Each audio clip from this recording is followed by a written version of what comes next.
सरस्वती पूजन आणि दीप प्रज्वलन झालेलं आहे आणि सर्व मान्यवरांना विनंती आहे त्यांनी व्यासपीठावर विराजमान व्हावं. आपण छान नांदीचे सूर ऐकतोय. नांदी ही नाटकाची जशी सुरुवात असते तसं आपल्या आयुष्याचं एक नवीन नाटक आता आपण सुरू करणार आहोत. पण त्या नाटकातले सगळे कलाकार आपणच आहोत आणि आपणच आपली कला आपल्यासमोर सादर करत असतो. म्हणून मला असं वाटतं की या नांदीच्या सुरांनी आपल्या एका नव्या पर्वाची सुरुवात आज काही जणांच्या आयुष्यात होणार आहे. आणि त्या समितीचे सरचिटणीस महेंद्र येवले यांना मी विनंती करते की त्यांनी कार्यक्रमाचं प्रास्ताविक करावं. लाडशाखी वाणी समाज मंडळ समन्वय समिती आणि संस्कारवाणी मुंबई आयोजित उपवर वधू परिचय संमेलनाचे हे 19वे वर्ष होय. गत 18 वर्ष नववर्षाच्या सुरुवातीलाच उपवर वधू परिचय संमेलनाचे आयोजन करणारे वाणी समाजाच्या नव्हे तर अन्य समाजाच्या इतिहासात सुद्धा समन्वय समिती ही एकमेव संस्था उपवर वधू परिचय संमेलनाचे आयोजन करीत आहे. हे गर्वाने नमूद करावेसे वाटते. उपवर वधू परिचय संमेलन आयोजित करण्यामागे मुंबई परिसरातील एकूण 10 मंडळे, 9 महिला मंडळे आणि संस्कारवाणी युवकांचा सिंहाचा वाटा आहे. पहिल्या वर्षी एकूण 100 प्रवेशार्ज स्वीकारून आज 19व्या वर्षी संख्या 300 पर्यंत पोहोचली आहे. नाट्यगृहाच्या उपलब्धतेनुसार एका सत्रात नियोजित वेळेत एवढ्या संख्येने उपवर वधूंचा परिचय उत्कृष्टरित्या करून देणे म्हणजे तारेवरची कसरत आहे. पण तरीही गेल्या 18 वर्षाचा अनुभव पाहता यावर्षीही उपवर वधूंचा परिचय उत्कृष्टरित्या पार पडेल यात तिळमात्र शंका नाही. यास उपस्थित उपवर वधूंनी साथ देणे तेवढेच महत्त्वाचे आहे. पुस्तिकेत नाव नोंदविलेल्या प्रत्येक उपवर वधूने व्यासपीठावर येऊन आपला परिचय करून द्यावायचा आहे आणि अत्यंत कमी वेळात 250च्या वर उपवर वधूंचा परिचय करून उच्चांक स्थापित करण्याचा आहे. यासाठी पालकांनी आपल्या पाल्यांना व्यासपीठावर पाठवावे असे मी आपणास आवाहन करीत आहे. समन्वय समितीने गेल्या 18 वर्षात अनेक सामाजिक उपक्रम राबविलेत व अनेक सामाजिक विधायक उपक्रम राबवण्याचा समन्वय समितीचा मानस आहे. गेल्या 2 वर्षापासून ईमेलद्वारे अर्ज स्वीकारित आहो व पुढील वर्षी पेपरलेस म्हणजेच लिंकद्वारे अर्ज स्वीकारण्याचा विचार समन्वय समिती करीत आहे. उपवर वधू परिचय संमेलन ज्याप्रमाणे सर्वश्रुत आहे आणि गरजेचे झाले आहे त्याचप्रमाणे समितीचे अन्य उपक्रमही योग्यरित्या राबवले जातील. जसे दक्षता संघ व वैद्यकीय सेवाकोश 365 अशी मी आपणास ग्वाही देतो. मी महेंद्र येवले सरचिटणीस समन्वय समिती आपणास आवाहन करतो की आजचे 19वे उपवर वधू परिचय संमेलन यशस्वी होण्यासाठी आपण सर्वांनी प्रयत्न करूया आणि गेल्या 18 वर्षाची परंपरा कायम राखूया. धन्यवाद. त्यांचं आपण स्वागत करूया आणि त्यासाठी ठाणे मंडळाचे अध्यक्ष प्रकाश पाटील यांना मी निमंत्रित करते. सर्वप्रथम समन्वय समितीचे अध्यक्ष आर.एल. वाणी साहेब.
मी स्वागत करतो व आपला जास्त वेळ न घेता आजच्या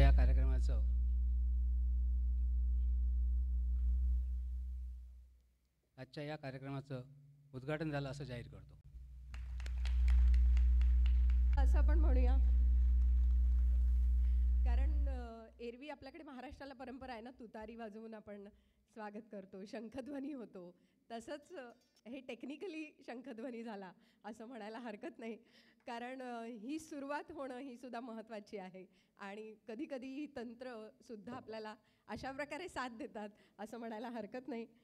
यानंतर उद्घाटन झालेलं आहे संस्कारवाणी दिनदर्शिकेचं प्रकाशन. समन्वय समितीचे अध्यक्ष आणि संस्कारवाणी अध्यक्ष आपल्या इथे करतील. संस्कारवाणीचे सचिव आणि उपाध्यक्ष यांनी देखील व्यासपीठावर यावं अशी मी त्यांना विनंती करते आणि संस्कारवाणी दिनदर्शिकेचं प्रकाशन यानंतर होईल.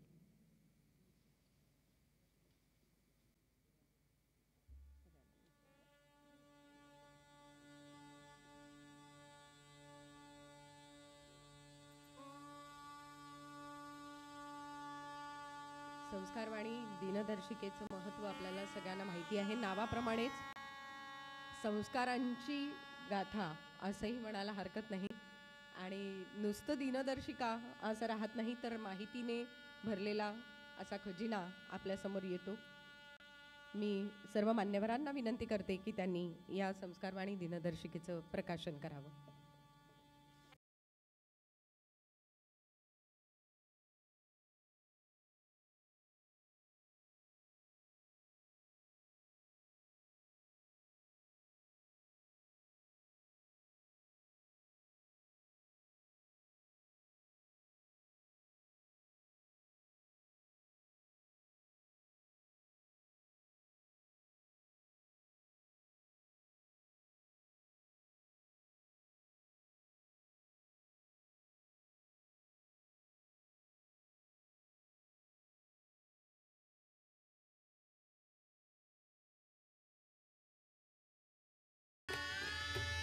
यानंतर सर्व मान्यवरांना मी विनंती करेन की त्यांनी सभागृहामध्ये स्थानापन्न व्हावं आणि आपल्या मुख्य कार्यक्रमाला आपण यानंतर सुरुवात करणार आहोत. वाणी या शब्दामध्येच आपल्या वाचेचं महत्त्व खरं तर आहे. म्हणजे एका बाजूला व्यापार हा पण अर्थ आहे, कारण व्यापार हा आपल्या सगळ्यांच्या दृष्टीने महत्त्वाचा आहे. वाणी समाजात म्हणजे आपल्या सगळ्याच मंडळींमध्ये व्यापारी एक उद्योगाची एक चालना ही निश्चित असते आणि उद्योगाची दिशा देण्याचं काम देखील आज अनेक पूर्वजांपासून ही परंपरा चालत आलेली आहे.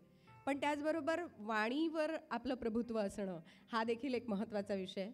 आपल्या वाचेने आपण जितकं अनेकांपर्यंत पोहोचतो, किंवा आपल्या मनातली एखादी गोष्ट आपल्या समोरच्या व्यक्तीला आपल्याला जेव्हा सांगायची असते तेव्हा ती अगदी मनापासून उत्तम रीतीने आपण जेव्हा सांगतो, उत्तम वाणीतून आपल्या प्रकट होते, तेव्हा ती समोरच्यापर्यंत अतिशय उत्तम रीतीने पोहोचते. मी सर्व मान्यवरांना विनंती करेन. नमस्कार.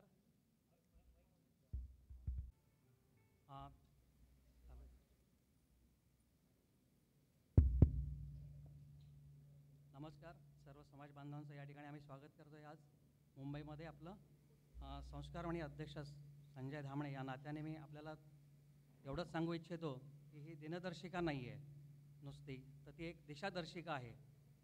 कॅलेंडरचं जे पहिलं पान आहे, आपण म्हणतो तारखांचं खूप महत्त्व असतं, प्रत्येक गोष्टीचं खूप महत्त्व असतं. त्याचप्रमाणे त्या मागच्या पानं जी आहेत त्यातला शब्द न शब्द आपल्या खूप जीवनामध्ये उपयोगी पडणार आहे. तर प्रत्येक कॅलेंडरचं प्रत्येक पान आपण शब्द न शब्द वाचावं आणि आम्हाला त्याची प्रतिक्रिया कळवावी, एवढंच मला या ठिकाणी सांगायचं आहे. धन्यवाद. निश्चितच मी मगाशीच म्हटलं की माहितीचा खजिना खरं तर या दिनदर्शिकेच्या निमित्ताने आपल्यापर्यंत पोहोचणार आहे.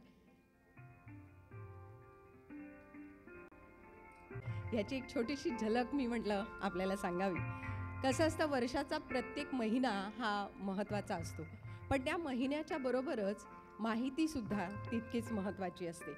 आणि विशेषतः समाज बांधवांना आज या निमित्ताने काय काय मिळणार आहे, तर त्या गोष्टींमध्ये पाहता आपल्याला यात अशा काही लोकांची, म्हणजे आपल्याच वाणी समाजातल्याच काही लोकांचे जीवनपट याच्यात बघायला मिळणार आहेत. कारण अशी अनेक मंडळी आहेत ज्यांनी अगदी भारतात परदेशात जाऊन आपलं कार्य पुढे नेलेलं आहे आणि हे कार्य पुढे नेत असताना आपल्याला त्यांचा अभिमान आहे की ही मंडळी पुढे गेली आहेत. त्याच्याचमुळे आपण त्यांची माहिती वाचू शकणार आहोत किंवा काही उल्लेखनीय ज्यांना पुरस्कार मिळालेले आहेत त्याविषयी आपण माहिती वाचणार आहोत. आपल्या महिन्यातले अनेक सण असतात किंवा दिनविशेष असतात. चैत्र पौर्णिमा आहे किंवा सगळ्या पौर्णिमेंचं महत्त्व हे याच्यामध्ये दिलेलं आहे. म्हणजे कार्तिक पौर्णिमा असेल, आषाढ पौर्णिमा असेल, प्रत्येक महिन्यात येणाऱ्या पौर्णिमेला जे महत्त्व आहे, अर्थात नेहमीच आपण म्हणतो ना की पूर्णत्वाला महत्त्व आहे. त्यामुळे पौर्णिमेचा चंद्र हा पूर्णत्व देणारा असा आहे आणि आपल्या आयुष्यालाही एक प्रकारे पूर्णत्व मिळण्याच्या दृष्टीने या सगळ्या माहितीचा कुठेतरी आपल्या आयुष्यात एक खूप चांगला असा प्रभाव पडत असतो. त्यामुळे सगळ्या पौर्णिमांचं महत्त्व आपल्याला कळणार आहे. बरं, या सगळ्याला एक सामाजिकतेची जोड आहे, सामाजिकतेचं भान आहे आणि म्हणून अवयवदानाविषयी सुद्धा जी माहिती आहे ती आपल्याला याच्यात मिळणार आहे. कारण खरोखरच अवयवदान ही एक काळाची गरज झालेली आहे. आज आपल्या सगळ्यांच्या आरोग्याच्या दृष्टीने हे खूप गरजेचं आहे. त्यामुळे त्याबद्दल देखील माहिती आहे. विवेकानंद सेवा मंडळाबद्दलची माहिती, डोंबिवलीचं जे आहे त्यांच्याबद्दलची माहिती आपल्याला मिळणार आहे. एवढंच नाही तर मुलांसाठी परीक्षेची तयारी कशी करा किंवा आपलं आरोग्य कसं सांभाळा याविषयीची माहिती मुलांसाठी आहे आणि गृहिणींसाठी स्वयंपाकघरातल्या काही गोष्टीसुद्धा या दिनदर्शिकेमध्ये आपल्याला बघायला मिळणार आहेत. एवढंच नाही तर आपल्या सगळ्या घरातल्या ज्या तिथी वार याचं महत्त्व आपल्याला कळणार आहे. तर त्याचबरोबर आज आपल्या चालीरीती, आपले रीतिरिवाज याविषयी सुद्धा समजून घेणं हे सुद्धा महत्त्वाचं आहे आणि त्यामुळे ते देखील आपल्याला यात वाचायला मिळणार आहे.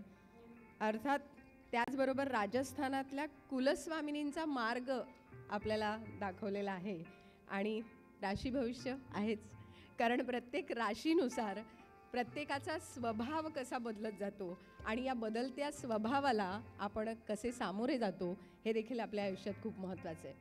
म्हणजे राशी भविष्य हा एक विषय आहे, पण राशीनुसार स्वभाव बदलतात आणि त्या बदलत्या स्वभावानुसार विवाहाच्या वेळीसुद्धा ह्या दोन कोणत्या राशी एकत्र आल्या तर त्यांचं जुळतं किंवा कोणत्या दोन राशी एकत्र आल्या तर मात्र खडाजंगी होते हे देखील आपल्याला या राशी भविष्यावरनं कळतं.